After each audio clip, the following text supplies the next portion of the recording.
Hello guys, welcome to my new mini vlog. আশা করি তোমরা সকলে খুব ভালো আছো, আমিও খুব ভালো আছি। সো এতদিন আমি শুনেছি কলকাতাতে লন্ডন হয়েছে, বাট এখন তো দেখছি নিজের চোখের সামনে কলকাতাতে জাপানও হয়েছে। সো তোমাদের কাছে আজকে শেয়ার করব কলকাতার জাপান। ফার্স্টেই শেয়ার করছি কলকাতার জাপানি রেস্টুরেন্ট, যেখানে আমরা যাইনি, বাট তবুও তোমাদের কাছে একটু শেয়ার করলাম আমার ছোট্ট মিনি ব্লগের মাধ্যমে। তো এখানে দেখো চারিদিকের অ্যাম্বিয়েন্স। জাপানি টেম্পলে ঢোকার আগে এন্ট্রান্সে তোমাদের কাছে দেখতে পাবে তোমরা আর কি একটা বুদ্ধদেব, বিশাল বড় একটা বুদ্ধদেব। দেন আমরা তো যেহেতু একটু লেট করে গেছিলাম, মোটামুটি তখন বাজে 8টা সাড়ে 8টা, তো সেই সময় অনেকটাই ফাঁকা ছিল।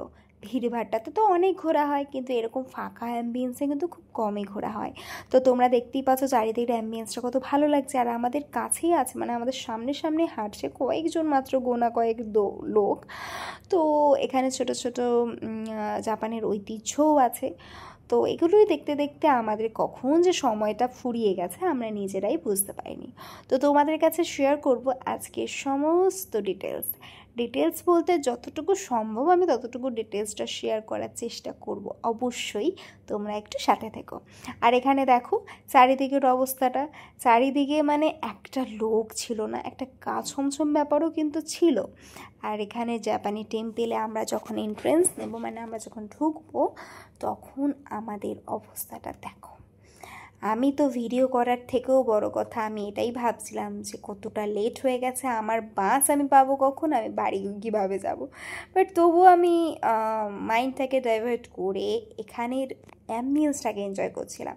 আর তোমাদের কাছে ভিডিও দিতে হবে, সেই যে একটা ভালো লাগা, সেটা তোমাদের কাছে কি করে যে বোঝাবো। আর এখানে দেখো জাপানি টেম্পেলটা আমি কতটা ভিডিওর মাধ্যমে তোমাদের কাছে শেয়ার করতে পারছি জানি না, বাট সামনে থেকে অসাধারণ লাগছিল।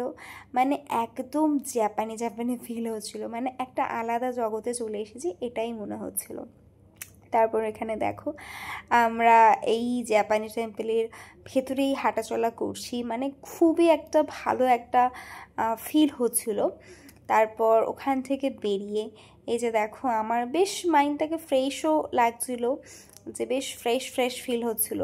আর যেহেতু লোকজনের ভিড় খুব একটা নেই, আর রোজ দিন সকালবেলা এত গায়ে কিচিরের মধ্যে দিয়ে বাস ট্রেনে করে অফিস যেতে হয় না, সারাদিন পর যখন এরকম ফাঁকা অ্যাম্বিয়েন্স পাই, মনটাকে ভীষণ শান্ত মনে হয় আর খুব ভালো লাগে। আশা করি যারা আইটি সেক্টরগুলোতে জব করো তাদের প্রেশারটা থাকে কাজের উপরে, তার উপরে একটু রিল্যাক্সেশনের জন্য এই রকম একটা জায়গা একদম জাস্ট ওয়াও লাগে, আর একটা ভালো ফিলিংস কাজ করে সেই মুহূর্তে। তো সেম জিনিসটা আমার সাথেও হয়েছে।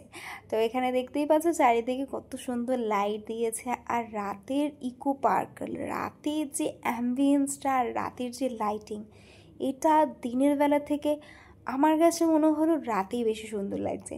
তো তোমরা কখনো যদি মনে হয় দিনের বেলা ইকো পার্কে যাওয়ার থেকে একটু রাতের বেলা গিয়ে দেখবে, রাতের বেলা বেশ ভালো লাগবে তোমাদের। যারা একটু নিজেকে সময় দিতে চাও, যারা একটু শান্ত পরিবেশ পছন্দ করো, তাদের জন্য রাতের ইকো পার্কটা বেস্ট। সো চলো, এই যে তোমাদের সাথে গল্প করতে করতে তোমাদেরকে শেয়ার করে ফেললাম আজকে আমাদের জাপানি টেম্পলের ব্লগ। তো তোমরা এসে ভিজিট করতে পারো, খুব সুন্দর, আমার পার্সোনালি খুব ভালো লেগেছে। তো দেখা হচ্ছে নেক্সট কোনো ব্লগে। টাটা।